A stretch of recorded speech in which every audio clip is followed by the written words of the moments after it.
Aujourd'hui, nous allons examiner une affaire datant de la seconde moitié du 19e siècle. Alors installez-vous pendant que nous partons aux États-Unis. Georgiana Lovering est née en 1858 dans le Connecticut, de Joseph Lovering et Mary Day. Son enfance a été marquée par la guerre de sécession, qui a fait rage de 1861 à 1865. Son père, Joseph, a servi comme soldat dans le 5e régiment du New Hampshire, affrontant les difficultés des combats.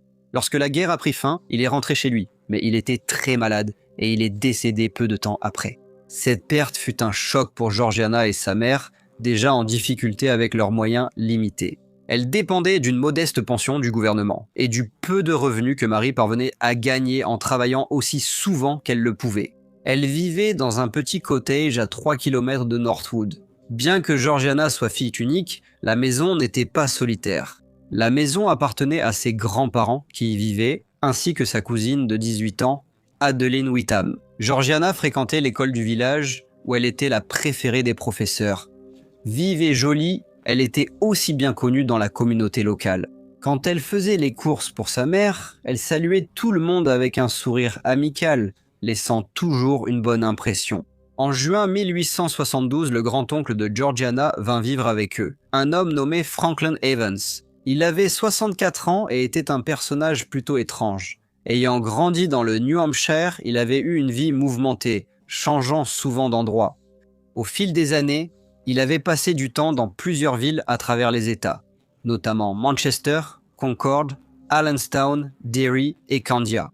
Il avait eu 3 épouses, la première étant décédée après 20 ans de mariage. Ils avaient 2 enfants, un fils à Derry, New Hampshire, en 1872 et une fille à Lawrence, Massachusetts. Après la mort de sa femme, il s'est remarié, mais sa seconde épouse l'a quitté. Il s'est marié une 3e fois, mais elle l'a aussi quitté. Franklin Evans était souvent vu comme un homme rusé, connu pour ses manières particulières mais inoffensives. Il s'est réinventé, prétendant fréquemment être botaniste, magicien et même un prédicateur autoproclamé du second avènement. Ses voyages l'ont mené à travers de nombreux États, et même au Canada, mais partout où il allait, ses tromperies étaient rapidement découvertes et sa réputation d'imposteur le précédait. Mais maintenant, dans la soixantaine, il avait commencé à se poser dans une routine plus simple, gagnant sa vie en travaillant pour des agriculteurs locaux et essayant de s'intégrer au rythme tranquille de la vie rurale. En juin 1872, il logea chez sa sœur Deborah et son mari Sylvester Day, grands-parents de Georgiana Lovering. C'était un arrangement étrange, car 6 personnes vivaient désormais dans la petite maison, mais il semblait que tout le monde s'entendait bien. Franklin Evans avait toujours montré beaucoup d'affection pour Georgiana, mais cette affection prit une tournure plus sombre lorsqu'il fit des avances inappropriées envers elle, qu'elle rejeta fermement. Après cela, il commença à garder ses distances avec l'enfant. Cet été-là, il se mit à installer des pièges à oiseaux dans les bois, au-delà du pâturage devant leur maison. Cela rendit Georgiana très curieuse, et elle lui demanda si elle pouvait l'accompagner. Il accepta, et elle le fit à plusieurs reprises. Finalement, elle perdit tout intérêt et cessa de l'accompagner. Cela dura jusqu'au soir du jeudi 24 octobre 1872 lorsque Franklin Evans annonça à sa petite nièce qu'il partirait tôt pour le travail le lendemain matin, et il lui demanda si elle pouvait vérifier les pièges à oiseaux avant d'aller à l'école. Elle hésita, mais après quelques encouragements, elle accepta à contre-cœur. Le vendredi se leva clair et lumineux, et M. Evans partit au travail vers 8 heures. Georgiana prenait son petit déjeuner, mais sa grand-mère remarqua qu'elle était inhabituellement sérieuse et lui demanda ce qui n'allait pas. La jeune fille répondit que, bien qu'elle ait promis à son oncle qu'elle vérifierait les collets, elle n'aimait pas le faire. Comme lorsqu'elle était seule, elle trouvait l'endroit rude et solitaire. Cependant, elle embrassa sa mère et sa grand-mère pour leur dire au revoir, traversa la route et partit vers les bois. Chaque fois que Georgiana s'y rendait, elle ne restait généralement pas plus de 30 ou 45 minutes. Alors, lorsqu'une heure s'écoula sans qu'elle ne revienne, sa mère commença à s'inquiéter. Au début, elle se rassura, pensant qu'il n'y avait pas lieu de s'inquiéter, mais au fil des heures, son malaise devint peur. À la fin de la matinée, l'inquiétude devint panique et le grand-père de Georgiana partit la chercher. Il appela son nom en empruntant le sentier familier qui menait dans les bois et s'attendait à la voir surgir de derrière les arbres à tout moment, mais elle n'apparut jamais. Il explora plusieurs sentiers, pensant qu'elle avait emprunté un autre chemin, mais ne trouva aucune trace d'elle. À son retour, il sollicita l'aide des voisins et une équipe de recherche se forma. En avançant dans les bois, le groupe fut gagné par une peur croissante. Dans l'après-midi, à environ 1 kilomètre de la maison, ils découvrirent un peigne cassé qui fut immédiatement reconnu comme appartenant à Georgiana. En y regardant de plus près, des mèches de ses cheveux y étaient accrochées. Non loin, un solide morceau de ficelle gisait au sol. Une vague glaciale d'horreur traversa alors ceux qui cherchaient la jeune fille lorsqu'ils commencèrent à soupçonner qu'il s'était passé quelque chose de terrible. La nouvelle se répandit rapidement dans le village que Georgiana avait disparu, et bientôt plus d'une centaine de personnes commencèrent à la chercher. Ensuite, son tablier fut retrouvé et il y avait de la terre retournée sur le sol à proximité, ce qui suggérait qu'il y avait eu une lutte un peu plus loin. Il y avait des empreintes de différentes tailles et des preuves qu'une personne avait été traînée. À ce moment-là, il semblait que tout le monde craignait le pire. Néanmoins, les recherches se poursuivirent alors que les gens fouillaient les bois, désespérés de trouver la moindre trace de la jeune fille disparue. On découvrit vite que Franklin Evans n'était pas allé travailler ce jour-là. Il avait été vu par 2 témoins, l'un vers 8 h et l'autre vers 9 h 30 à chaque fois près des bois. La fois suivante où il a été vu, c'était à midi près du village. Le témoin savait l'heure car M. Evans l'avait arrêté pour la demander. Lorsqu'on a demandé au témoin si M. Evans montrait des signes de détresse, il a répondu non. M. Evans a été vu peu de temps après dans un magasin, et le commerçant a déclaré qu'il semblait tout à fait normal lorsque M. Evans était rentré chez lui le vendredi après-midi. Jean Mead, un homme du coin, avait rendez-vous avec Madame Lovering pour sa pension, et a discuté de la jeune fille disparue avec elle. M. Evans était calme et a dit qu'il n'avait aucune idée d'où elle aurait pu aller. Cependant, les gens commençaient maintenant à se demander si Franklin Evans ne cachait pas un terrible secret. Un secret qui le liait directement à la disparition de la jeune fille. Le lendemain, un mandat d'arrêt pour meurtre a été émis contre lui. Georgiana avait alors disparu depuis plus de 30 heures. Le shérif Henry Drew s'est rendu chez M. Day pour délivrer le mandat après avoir interrogé M. Evans sur la disparition. Il a fermement nié toute connaissance de l'endroit où se trouvait Georgiana et, étrangement, il a ajouté qu'il était aussi innocent qu'un ange au paradis. Malgré son insistance, le shérif a procédé à l'arrestation et M. Evans n'a pas résisté. Il a ensuite été conduit à la maison du shérif à Stratford, à environ 3 km. Durant le trajet, il a parlé librement de l'affaire. Il a insisté sur le fait que la jeune fille était vivante et qu'il ne lui ferait jamais de mal, décrivant Georgiana comme une enfant innocente à laquelle il tenait. Malgré ces paroles, il a supplié le shérif de lui donner de la strychnine. Plus tard, alors qu'il dînait à l'hôtel, il a demandé à la serveuse, une jeune femme nommée Mademoiselle Brown, si elle pouvait mettre du poison dans son thé. Le lendemain, dimanche 27 octobre, une violente tempête s'est abattue sur le village. Malgré le temps épouvantable, 250 personnes ont continué à chercher Georgiana, mais leurs efforts furent vains et il n'y avait toujours aucune trace de la jeune fille. Avec le temps, la suspicion du public grandissait. Beaucoup commencèrent à croire que Georgiana Lovering avait connu un destin tragique, probablement aux mains de Franklin Evans. Mardi après-midi, le shérif Henry Drew l'a confronté. Il lui a offert une chance de dire la vérité et assuré que s'il révélait où se trouvait Georgiana vivante, il ne serait inquiété par personne. Après un moment d'hésitation, M. Evans a affirmé que la jeune fille était bel et bien en vie. Il a dit au shérif que quelques jours plus tôt, alors qu'il était à Stratford, il avait rencontré un homme nommé Aaron Webster, qui venait de Kingston. Il a ajouté qu'ils avaient conclu un accord tous les deux. Ils devaient escorter Georgiana à travers les bois, jusqu'à un lieu de rendez-vous prédéterminé le vendredi 25 octobre, où M. Webster attendrait pour la prendre en charge et la transporter vers un lieu tenu secret. M. Evans a ajouté que la veille, il avait donné 11 $ à la jeune fille pour des vêtements, et que le vendredi, il l'avait escortée à l'endroit prévu. Il a affirmé qu'ils avaient trouvé M. Webster qui les attendait avec une valise contenant des vêtements supplémentaires et qu'après que Georgiana se soit changée, elle était partie avec l'homme. Il a raconté son histoire avec tant d'assurance et de détails que certains pensaient qu'il s'agissait d'un récit véridique. Le shérif Drew demeurait sceptique, mais jugea l'enquête nécessaire. Les habitants, conservant pour beaucoup leur confiance en M. Evans, stoppèrent les recherches, espérant que Georgiana était en sécurité. Le lendemain matin, le shérif Drew emmena M. Evans à Kingston pour vérifier son histoire. Il fouilla la ville, interrogeant minutieusement les habitants et cherchant le moindre signe de l'homme nommé Aaron Webster. Malheureusement, personne n'avait jamais entendu parler de lui. Sans se décourager, M. Evans suggéra alors que l'homme venait peut-être en réalité de Kensington. Le lendemain, ils s'y rendirent. Encore une fois, aucune trace du mystérieux M. Webster ne fut trouvée. En dernier recours pour maintenir son histoire en vie, M. Evans affirma que M. Webster venait peut-être en réalité de Candia. Mais le shérif Drew doutait de cette histoire depuis le début, et toutefois persistante en sa véracité, avait complètement disparu. Il mit donc fin aux recherches. À la place, il ramena Franklin Evans à Stratford, après les voyages à Kingston et à Kensington. Le shérif Drew pensait que M. Evans savait si la jeune fille était vivante ou morte. Il décida donc de l'affronter pour obtenir une réponse. Il commença par parler de l'innocence de l'enfant, de la découverte de son tablier et du peigne cassé emmêlé dans des mèches de ses cheveux. Le shérif se pencha alors en avant et regardant droit dans les yeux de M. Evans, il demanda « En présence de personne d'autre que nous et du grand être là-haut, le corps de la jeune fille est-il froid dans la mort ?» Un étrange silence régna. Seul le tic-tac de l'horloge et leur respiration retenue rompèrent l'atmosphère durant quelques secondes tendues. Les deux hommes restèrent immobiles, puis M. Evans perdit son sang-froid.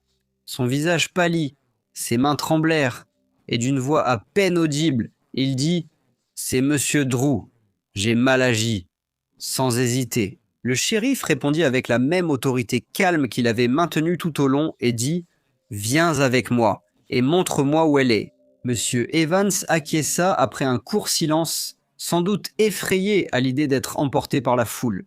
Il demanda au shérif s'il pouvait compter sur sa protection, et le shérif Drew répondit qu'il ferait tout ce qui avait été convenu. Il rappela ensuite à Franklin Evans qu'il ne pourrait pas échapper à la réalité de ce qu'il avait fait. Immédiatement, des préparatifs furent faits pour récupérer le corps.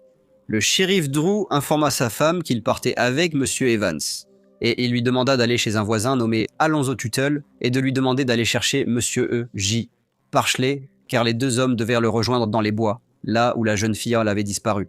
Puis, sans tarder, le shérif et son prisonnier partirent, voyageant en calèche et arrivant à la lisière des bois, aux alentours de minuit. Le shérif Drew tendit la lanterne à M. Evans et lui demanda de montrer le chemin. Ils passèrent l'endroit où le tablier avait été retrouvé et franchirent la clôture où le peigne cassé avait été découvert. Ils continuèrent dans une zone pleine de pierres, d'arbres tombés et d'herbes mouillées, ce qui rendait la marche très difficile. Plus d'une fois, ils trébuchèrent et tombèrent, et leurs vêtements devinrent humides et boueux. Soudain, M. Evans hésita. Il regarda autour de lui et dit qu'il avait perdu son chemin. Il suggéra alors de retourner à la clôture et d'essayer à nouveau, en refaisant le même chemin éprouvant. Ils atteignirent de nouveau la clôture. M. Evans examina soigneusement la zone avant, sans un mot, de retourner dans les arbres. Le trajet ne fut pas plus facile la seconde fois. À ce moment, les deux hommes étaient trempés et couverts de boue. Après ce qui leur sembla une éternité, ils pénétrèrent dans un creux morne et désolé, jonché de racines tordues et de pierres déchiquetées. Un grand arbre était tombé là, ses racines ayant arraché une énorme motte de terre. M. Evans s'arrêta et dit là. Il s'agenouilla alors et écarta quelques feuilles, et tandis que le shérif Drew regardait, il vit le corps d'un enfant. Sans un mot, le shérif sortit une paire de menottes de ses poches et les passa à M. Evans, qui était désormais submergé par le désespoir. Le shérif appela les autres, demanda à l'un de surveiller le prisonnier, à l'autre de l'accompagner pour prévenir la police et un chirurgien. Des heures plus tard, ils revinrent. À l'aube, les hommes soulevèrent avec précaution le corps de Georgiana de sa tombe peu profonde. Son visage restait serein, marqué de 2 éraflures, mais la réalité de son sort était indéniable. Des ecchymoses sur son cou révélèrent l'empreinte de doigts, preuve indéniable qu'elle avait été étranglée. Sa robe, relevée sur ses épaules, était déchirée et boueuse, résultat d'un traînage brutal dans le marais. Alors qu'une réalité sombre s'abattait sur la scène, M. Franklin Evans resta silencieux. C'était comme si son esprit était obscurci par la culpabilité et le désespoir. Le shérif Drew réussit à fabriquer une civière de fortune et, avec les autres hommes, commença à sortir de la forêt. Cependant, lorsque le corps fut soulevé, le spectacle macabre devint encore plus insoutenable, affectant tous les présents. Chacun devint pâle. Et lorsque le corps passa devant Franklin Evans, il poussa un cri d'angoisse qui résonna bruyamment à travers les arbres. Le retour fut lent et ardu. Mais dans l'après-midi, le shérif Drew arriva enfin au village, ramenant avec lui le corps de Georgiana. La découverte se répandait déjà et une foule s'était rassemblée, la tragédie frappant la communauté. À 16h30, une enquête officielle fut ouverte pour examiner les circonstances du décès. Il fut révélé que non seulement la pauvre enfant avait été étranglée, mais qu'elle avait aussi été mutilée et que certains de ses organes avaient été enterrés dans une autre partie du bois. L'enquête a révélé que depuis le mois de juin précédent, M. Evans vivait chez M. Day et que ses relations avec les membres de la famille étaient généralement paisibles et que ceux qui le connaissaient ne le considéraient pas comme un homme dangereux. Il avait 64 ans, était de corpulence moyenne, mince avec une légère courbure, portait une longue barbe grise et de longs cheveux gris, avait un visage fin et était de taille moyenne. Les témoins ont déclaré que son apparence était généralement assez soignée. C'était un beau parleur et un observateur attentif, avec un air pieux qui, selon certains, lui donnait l'apparence d'un homme rusé et sans principe.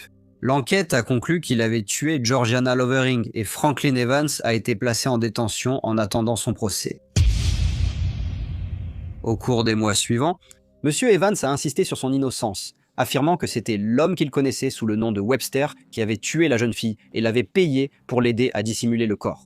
Son histoire a été rejetée et les autorités ont commencé à se demander s'il était responsable d'une série de meurtres brutaux et non résolus qui s'étaient étalés sur plus de 2 décennies. En 1850, une fillette de 5 ans fut enlevée et présumée assassinée à Derry, New Hampshire, sans que son corps soit retrouvé. 12 ans après, Laura Libby, 9 ans de Strong, Maine, a été attaquée et tuée. Un homme nommé Lawrence Doyle, originaire d'Irlande et qui, à l'époque, travaillait pour le père de la fillette, a été accusé du crime. Reconnu coupable après 2 procès, il a été condamné à mort. Un sursis a été accordé et, en 1869, de nouvelles preuves lui ont permis d'obtenir un nouveau procès. Malheureusement, il est mort en prison en 1870 avant de pouvoir faire annuler sa condamnation. En 1865, les frères et sœurs Isabelle et Jean Joyce ont été assassinés dans les bois de Bussey à Roxbury, Massachusetts. Isabelle a été poignardée après avoir été agressée, tandis que Jean, paralysé de terreur, a aussi été tué. Monsieur Evans était à Boston à ce moment, donnant une conférence religieuse. En 1872, le corps d'une femme assassinée a été retrouvé près des bois à Fitchburg, Massachusetts. Tous ces cas non résolus étaient désormais reliés à Franklin Evans. Malgré la liste croissante de crimes présumés, il a été décidé qu'il ne serait jugé que pour le meurtre de Georgiana Lovering. Son procès a commencé le 3 février 1873 et a été présidé par le juge Doe et le juge Ladd. Cela est devenu une sensation médiatique, captivant l'attention du public par ses détails choquants et sa nature macabre. Les journaux rapportaient avec empressement chaque développement, ce qui alimentait une fascination et un débat généralisé. Des foules se rassemblaient devant le palais de justice, impatientes d'obtenir des nouvelles sur l'affaire qui avait captivé la communauté. Cependant, beaucoup furent déçus lorsque la procédure ne dura que 2 jours.